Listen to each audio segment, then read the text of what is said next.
1. Timóteo, capítulo 1. Paulo, apóstolo de Cristo Jesus, pelo mandato de Deus, nosso Salvador, e de Cristo Jesus, nossa esperança, a Timóteo, verdadeiro filho na fé. Graça, misericórdia e paz da parte de Deus Pai e de Cristo Jesus, nosso Senhor. Como te roguei, quando parti para a Macedônia, que permanecesses em Éfeso, para advertires a certas pessoas que não ensinem doutrina diferente, nem se ocupem com fábulas e genealogias intermináveis, que mais produzem questões do que edificação na fé em Deus. O fim do mandamento é o amor que procede de um coração puro, de uma boa consciência e de uma fé não fingida. Desviando-se alguns destes princípios, perderam-se em discursos vãos, querendo ser doutores da lei, mas não entendendo nem o que dizem nem o que com tanta confiança afirmam.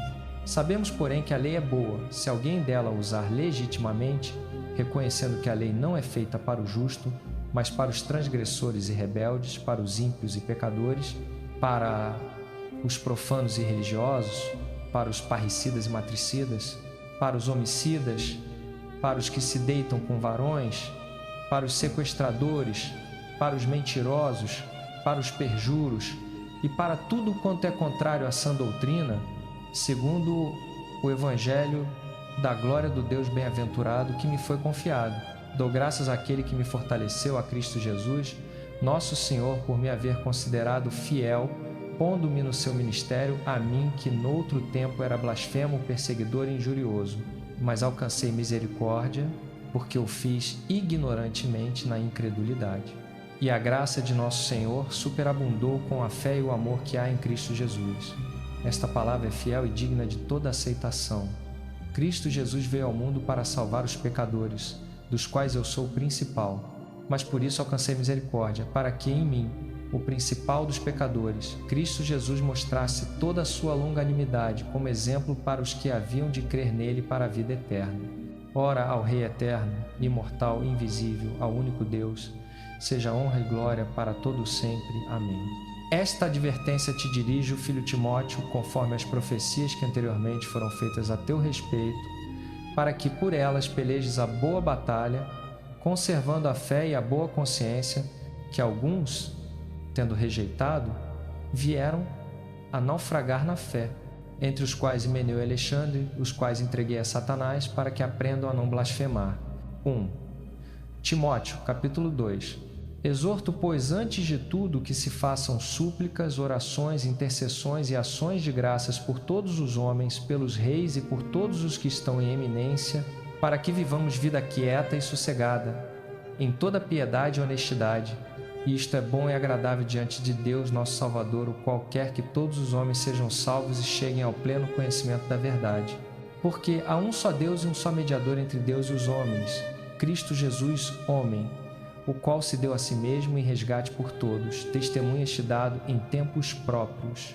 Para isto fui designado pregador e apóstolo, digo a verdade, não mente, mestre dos gentios na fé e na verdade. Quero, pois, que os homens orem em todo lugar, levantando mãos santas, sem ira nem contenda. Do mesmo modo, quero que as mulheres se ataviem com traje honesto, com pudor e modéstia, não com tranças ou com ouro, ou pérolas ou vestidos custosos, mas com boas obras, como convém a mulheres que professam ser piedosas. A mulher aprenda em silêncio, com toda a submissão. Não permito que a mulher ensine, nem que usurpe autoridade sobre o homem, mas que esteja em silêncio. Porque primeiro foi formado Adão, depois Eva, e Adão não foi enganado, mas a mulher, sendo enganada, caiu em transgressão. Ela, porém, será salva tendo filhos, se permanecer com modéstia na fé, no amor e na santificação. 1. Timóteo, capítulo 3. Fiel é a palavra. Se alguém aspira ao episcopado, excelente obra deseja. É necessário, pois, que o bispo seja irrepreensível, marido de uma só mulher, vigilante, sóbrio, respeitável, hospitaleiro, apto para ensinar, não dado ao vinho, não violento, porém moderado, inimigo de contendas, não avarento, que governe bem a própria casa, criando os filhos sob disciplina, com todo respeito, pois, se alguém não sabe governar a própria casa, como cuidará da igreja de Deus? Não neófito, para não suceder que se ensoberbeça e caia na condenação do diabo. Convém também que tenha bom testemunho dos de fora, a fim de não cair no opróbrio e no laço do diabo. Quanto aos diáconos, é necessário que sejam respeitáveis, de uma só palavra, não inclinados a muito vinho, não cobiçosos de sorte da ganância, conservando o mistério da fé com a consciência limpa. Também estes devem ser primeiramente experimentados. Depois, se mostrarem irrepreensíveis, exerçam o diaconato. Da mesma sorte, as mulheres sejam respeitáveis, não maldizentes, temperantes, fiéis em tudo. O diácono seja marido de uma só mulher e governe bem os seus filhos e a própria casa, pois os que servirem bem como diáconos alcançarão para si boa posição e muita ousadia na fé em Cristo Jesus. Estas coisas te escrevo, embora esperando ir ver-te em breve, para que, se eu tardar, saibas como convém portar-se na casa de Deus, que é a igreja do Deus vivo, coluna e baluarte da verdade. E, sem dúvida alguma, grande é o mistério da piedade. Aquele que foi manifestado na carne foi justificado em espírito, contemplado por anjos, pregado entre os gentios, crido no mundo, recebido na glória. 1 Timóteo, capítulo 4. Ora, o Espírito expressamente diz que nos últimos tempos alguns apostatarão da fé, dando ouvidos a espíritos enganadores e a ensinos de demônios, pela hipocrisia de homens que falam mentiras e têm cauterizado a própria consciência, que proíbem o casamento e ordenam a abstinência de alimentos que Deus criou para serem recebidos com ações de graças pelos que são fiéis e conhecem plenamente a verdade. Pois tudo que Deus criou é bom, e recebido com ações de graças, nada é recusável, porque é santificado pela palavra de Deus e pela oração. Se isto instruíres aos irmãos, serás bom ministro de Cristo Jesus, alimentado com as palavras da fé e da boa doutrina que tens seguido. Mas rejeita as fábulas profanas e de velhas. Exercita-te antes na piedade, pois o exercício físico para pouco é proveitoso, mas a piedade para tudo é proveitosa, porque tem a promessa da vida que agora é e da que há de ser. Fiel é esta palavra e digna de inteira aceitação. Pois para isto é que trabalhamos e lutamos, porque temos posto a nossa esperança no Deus vivo, Salvador de todos os homens, especialmente dos fiéis. Ordena e ensina estas coisas. Ninguém despreze a tua mocidade, pelo contrário, torna-te padrão dos fiéis, na palavra, no procedimento, no amor, na fé, na pureza. Até que eu vá, aplica-te à leitura, à exortação, ao ensino. Não negligencies o dom que há em ti, que te foi concedido mediante profecia, com imposição das mãos do presbitério. Medita estas coisas e nelas sê diligente, para que o teu progresso seja manifesto a todos. Tem cuidado de ti mesmo e da doutrina. Continua nestes deveres, porque fazendo assim, salvarás tanto a ti mesmo como aos teus ouvintes. 1 Timóteo, capítulo 5. Não repreendas asperamente ao ancião, mas admoesta-o como a pai, aos moços como a irmãos, às mulheres idosas como a mães, às moças como a irmãs, com toda a pureza.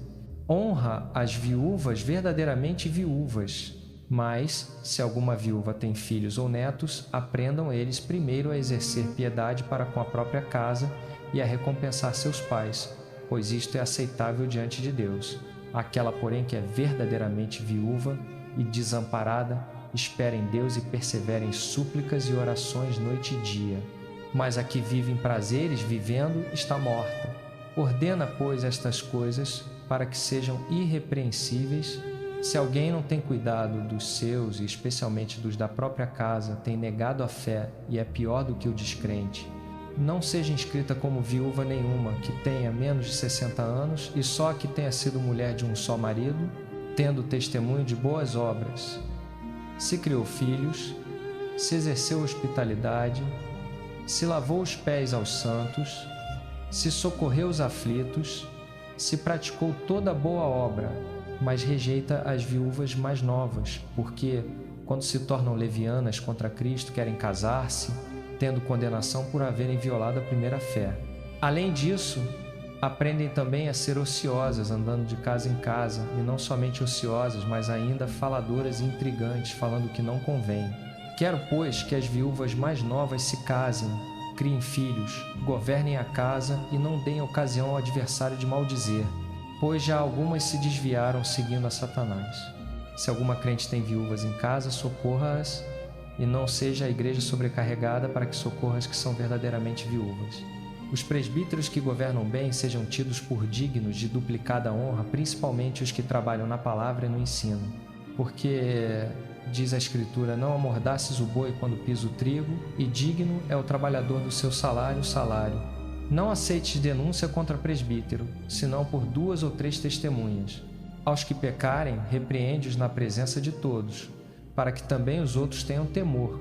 Conjuro-te diante de Deus, de Cristo Jesus e dos anjos eleitos, que guardes estas coisas sem preconceitos, nada fazendo com parcialidade. A ninguém imponhas precipitadamente as mãos, nem participes dos pecados alheios. Conserva-te a ti mesmo puro. Não continues a beber somente água, usa de um pouco de vinho, por causa do teu estômago e das tuas frequentes enfermidades.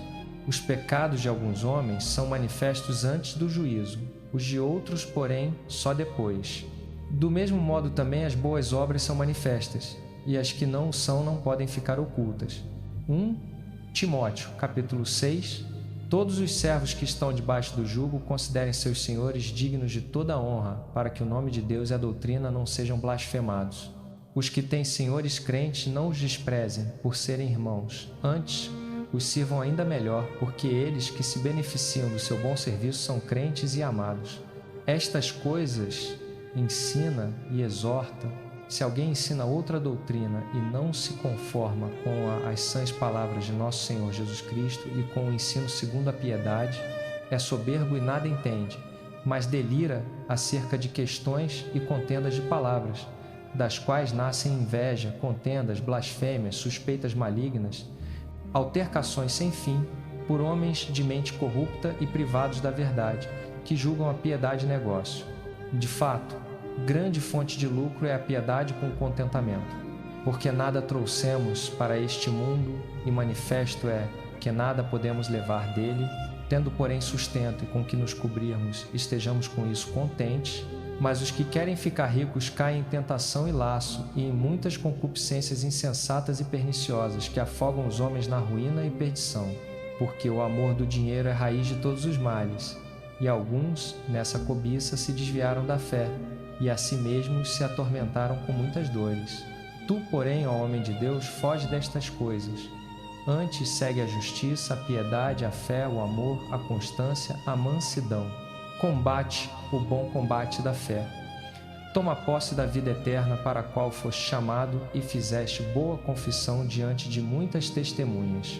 Diante de Deus, que dá vida a todas as coisas, e de Cristo Jesus, que ante Pôncio Pilatos deu bom testemunho, exorto-te que guardes o mandamento imaculado, irrepreensível, até a manifestação de nosso Senhor Jesus Cristo, a qual a seu tempo será revelada pelo bem-aventurado e único soberano, o Rei dos Reis e Senhor dos Senhores, o único que possui imortalidade, que habita em luz inacessível, a quem homem algum jamais viu nem pode ver. A ele honra e poder eterno. Amém. Ordena aos ricos do presente século que não sejam arrogantes, nem ponham a esperança na incerteza das riquezas, mas em Deus, que abundantemente nos dá todas as coisas para delas gozarmos, que pratiquem o bem, sejam ricos de boas obras, generosos e comunicáveis, ajuntando para si mesmos tesouro para o futuro, a fim de obterem a verdadeira vida. Ó Timóteo, guarda o depósito que te foi confiado, evitando os falatórios profanos e as contradições do saber, como falsamente lhe chamam, pois alguns, professando-o, se desviaram da fé. A graça seja convosco.